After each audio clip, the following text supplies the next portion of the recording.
Consejo de Pueblos y Barrios nos comparte la licenciada Fabiola, pues dan muestra de que este es un proceso que ha venido avanzando. Hay enseñanzas, hay experiencias que se tienen que retomar de cómo se implantó, se echó a andar esta ley, de cómo ha venido evolucionando. Digo, desde los mismos pueblos se reconoce que es un proceso que cuando se promulgó la ley implicó una alta participación, implicó pues un espacio para que los pueblos, para que los barrios pudieran empezar a tener una representación y participación. Pero bueno, también se menciona que han existido cierto tipo de elementos, de aspectos que han viciado esta participación y que han implicado pues que deje de cumplir el papel de ser una forma en la cual los pueblos, los barrios, las comunidades se organicen y lleguen a tener una representación real que promueva sus principales demandas, sus principales necesidades. Y bueno, en ese sentido, pues sí tenemos un reto muy importante en la ciudad para garantizar que existan procesos de participación, en principio procesos de participación que sean horizontales, en los cuales pues la relación de los pueblos, de los barrios, de las comunidades, con las diferentes instituciones del gobierno del Estado en la Ciudad de México, pues pueda ser una relación directa, horizontal, que no haya una relación vertical ni de subordinación, como en cierto modo, bueno, es una de las quejas que existen de la manera en la que en ciertos casos se llega a dar esta representación a partir de la figura de coordinadores que ahora se comentaba. Entonces, bueno, en ese sentido, pues sí se tiene que generar las condiciones para que este proceso de participación, que es un proceso necesario e imprescindible para el desarrollo y para la vida misma de los pueblos, de los barrios, pues puedan ser procesos libres, procesos endógenos, procesos autogestivos, en los cuales el papel del Estado y el papel de las instituciones, y el papel que tendremos las instituciones, pues tiene que ser crear las condiciones para que estos procesos surjan, crear las condiciones para que estos procesos se lleven a cabo, dotar de los elementos, dotar de los presupuestos, dotar de aquellos aspectos que son necesarios para que estos procesos se den, pero de manera natural y de manera espontánea en estos pueblos, en los barrios, en las comunidades, porque eso es lo que va a permitir que estos procesos sean realmente unos procesos de organización y representación desde los pueblos. Cuando desde las entidades del Estado, no solo en la Ciudad de México, sino en todo el país, cuando de manera vertical queremos llegar a dar línea o a definir cuál es la manera en la cual se tienen que organizar los pueblos, cuál es la manera en la cual se tienen que tomar las decisiones, qué tipo de políticas públicas son las que la gente requiere sin preguntarles o sin consultarlo, pues finalmente ese tipo de acciones desde el Estado pues están destinadas al fracaso, porque no podemos llegar de afuera como autoridad, como gobierno, como entidad, a definir o a determinar qué es lo que ocurre y cómo tiene que ocurrir en los pueblos y comunidades. Entonces, en ese sentido, pues es un gran reto que existe para la ciudad, tanto en el ámbito legislativo como en el ámbito de la institucionalidad, pues ver de qué manera, cuáles son aquellas instituciones, cuáles son aquellos elementos que se tienen que construir o se tienen que fortalecer para que se pueda dar cumplimiento a este derecho que tienen los pueblos, los barrios y las comunidades a organizarse, a elegir a sus representantes y sobre todo a tener una participación efectiva y directa en las decisiones políticas y públicas que les competen. Digo, eso a su vez también implica una serie de retos, porque bueno, las instituciones, y se ha hablado aquí, se ha hablado en diferentes espacios, del tema del presupuesto, por ejemplo, que ya se reconoce en la Ley de Participación Ciudadana a partir del presupuesto participativo. A nivel nacional, por ejemplo, el artículo 2 constitucional en su apartado B, que digo yo en lo personal creo que es la parte más rescatable de la reforma de 2001, en su apartado B ya planteaba la obligación del Estado de empezar a darle institucionalidad a la política de desarrollo de los pueblos y comunidades y establece, por ejemplo, la obligatoriedad de contar con un presupuesto exclusivo para la promoción del desarrollo de estas poblaciones. Y bueno, y desde entonces a la fecha ha venido creciendo el presupuesto, hay ahora hay 75,000 millones de pesos exclusivos para pueblos y comunidades indígenas, pero hasta ahora eso no se ha acompañado de elementos que son básicos para que cumpla su función ese tipo de presupuesto.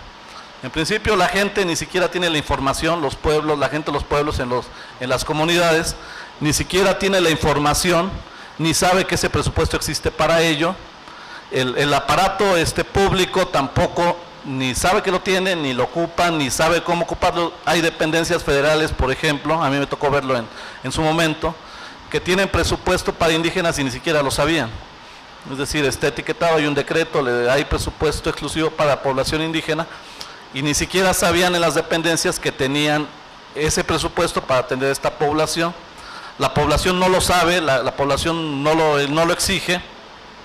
Entonces, bueno, uno de los retos que se tiene para promover e impulsar la participación también de parte del Estado es llegar a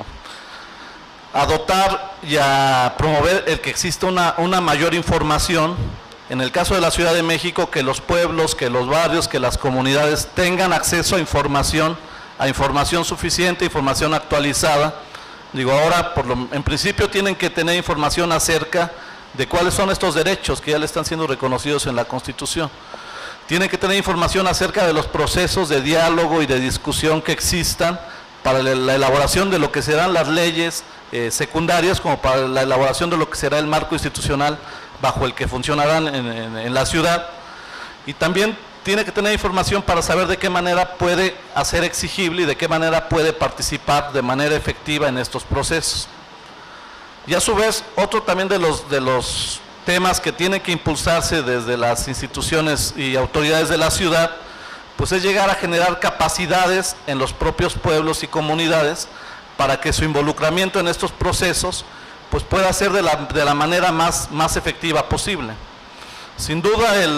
la participación tiene que ser propia, tiene que ser endógena, tiene que ser desde la propia comunidad, pero bueno, desde el Estado tenemos la obligación de dotarles de capacidades, de elementos, de asesoría, de información, que les permita que estos procesos lleguen a ser lo más efectivos posibles y que lleguen a tener el mayor impacto para generar un desarrollo en la vida de sus comunidades y sobre todo un mayor impacto en su vinculación que tienen con otros actores, tanto actores públicos como otros actores que son relevantes para la vida de los pueblos y de los barrios. Entonces, bueno, en este caso, un poco para ir cerrando, pues yo de manera personal y desde la CEDEREC sentimos que esta es una gran oportunidad. Digo, el tema empieza ahora, la promulgación de la Constitución implica una serie de retos y una serie de tareas pendientes que desde el ámbito de las instituciones y desde el ámbito también de la sociedad civil, de la población, tenemos que ir construyendo.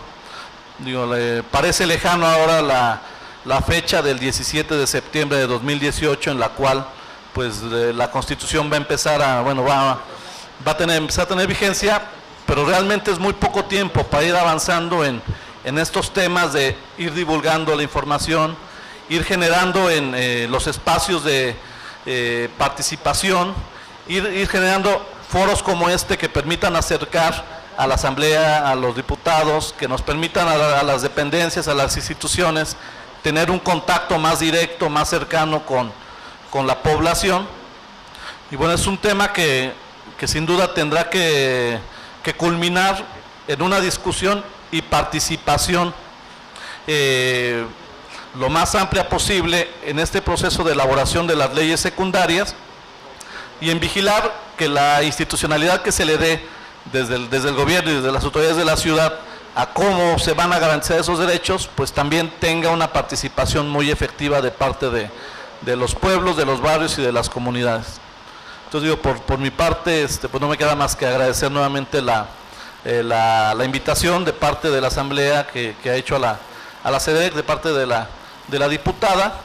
y pues reiterar el compromiso y el convencimiento que tenemos desde la Secretaría, pues de construir y de fortalecer este proceso que empieza ahora. Digo, la Constitución fue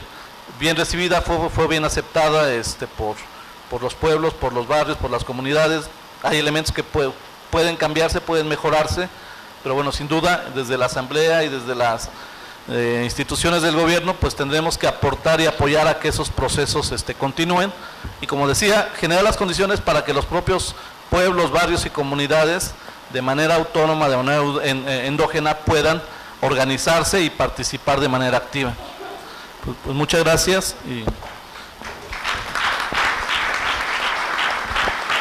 Pues gracias por su participación al maestro Israel Martínez Ruiz. Yo creo que es muy ilustrativo todo lo que se ha estado diciendo y sobre todo ya en el reconocimiento en la nueva Constitución de los derechos de los pueblos originarios, porque comentando aquí en la mesa los pueblos originarios, en esta idea de que ahora sí pudieran ser consultados. Yo recuerdo algo que pasó hace 2 sexenios en esta ciudad, donde fueron principalmente los afectados los pueblos originarios, porque nos dijeron por ahí: oye, es que tu propiedad ya vale muy poco, mira en el catastro, si la quieres vender o quieres hacer negocio, pues la vas a tener que dar bien barata. Y nos dijeron eso,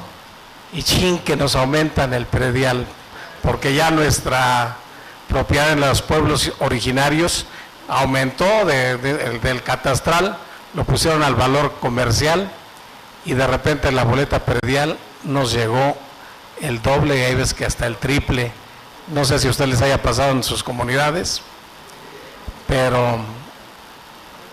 antes del valor catastral estábamos mejor sin ese valor. Y yo digo porque no ha habido la consulta a los pueblos originarios. Yo creo que si los pueblos originarios en esos años nos lo hubieran preguntado, creo que nadie hubiera aceptado que aumentaran el predial, que nos dieran más valor en la tierra que teníamos, porque no, lo que sí no nos dijeron y nos engañaron es que iba a aumentar el predial. Toma la palabra la diputada Vania Roxana Ávila para hacernos algunas precisiones sobre los trabajos de esta mesa. Gracias, diputado. No son precisiones básicamente, al contrario, es un poco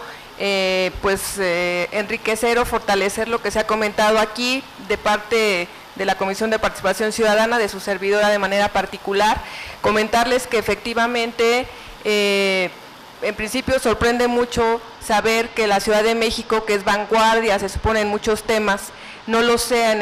justamente en uno de los más importantes, que es el de los pueblos y barrios originarios. No tenemos ley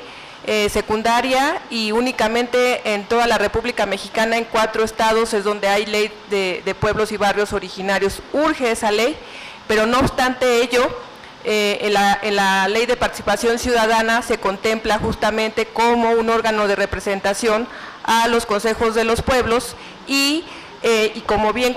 señalaba esta Adriana, es increíble ver cómo en la Ley de Participación Ciudadana únicamente se mencionan a los coordinadores territoriales, cuando esta figura no es necesariamente la figura que abarca a todos los pueblos y barrios originarios que están en la Ciudad de México. Hay otras figuras, por ejemplo, como el subdelegado auxiliar, los coordinadores de los pueblos y barrios de la ciudad, el coordinador de enlace territorial, el subdelegado del pueblo, y entonces por tener esos nombramientos, esa figura, es complicado que se les pueda reconocer cómo se les reconoce a los coordinadores territoriales. Ese es un ejemplo de muchos otros que hemos encontrado en la Ley de Participación Ciudadana. Otro, y también igual de importante, es el hecho de saber, como aquí también ya lo mencionaba Adriana, que los 4, recuerdo los 4, porque si no mi memoria no me falla, son 4 los coordinadores territoriales que existen actualmente en la ley, y estos a su vez forman o pasan a ser parte de las jefaturas delegacionales, o sea, son funcionarios de las delegaciones, y hay que recordar que justamente todos los órganos de representación de la Ley de Participación Ciudadana, su característica es que deben de ser cargos honoríficos. Entonces ahí obviamente se presta a otra situación, a otra problemática, y como estas pues nos hemos enfrentado con la necesidad obviamente de por qué unos pueblos originarios sí están reconocidos en la Ley de Participación Ciudadana y no están todos. Entonces, bajo esa lógica es que cuando estuvimos en la organización de este programa, decidimos que como de los temas más importantes, más urgentes de traer a la mesa, era el de los pueblos y barrios originarios en la Ciudad de México, y aquí ya establecimos vías, y yo agradezco mucho que esté la diputada Eva Eloísa Descas para también comprometerla a fin de que a través de su conducto nos pudiera ayudar justo también con el diputado Luciano Jiménez, que no crean que nada más está aquí de a gratis, sino también como presidente de la Comisión de Derechos Humanos, que nos ayuden para que obviamente en la parte correspondiente de la Ley de Participación Ciudadana podamos regular lo más adecuado posible los derechos y obligaciones que también este gran sector de nuestra población debe tener en la ley. No más derechos ni menos derechos, igualdad de derechos con relación al resto, pero sí es importante legislar y que quede establecido en lo que a nuestra competencia como participación ciudadana corresponde, que estén en esta nuestra última legislatura. Y pues muchas gracias, insisto que aquí estén dos diputados pues que son muy sensibles a estos temas y ojalá lo podamos coadyuvar y trabajar de manera conjunta para que finalmente este tema quede en esta ley. Muchas gracias y continuamos.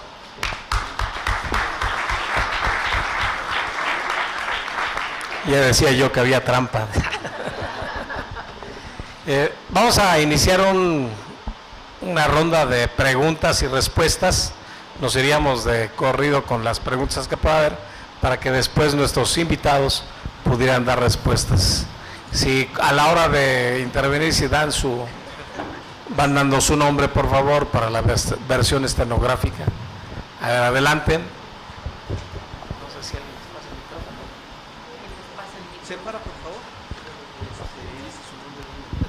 Bueno, yo quería pedírsela a la diputada Vania, que se acaba de salir, y que bueno, es importante que algunas propuestas que no aparecen todavía en la Constitución y que en la Constituyente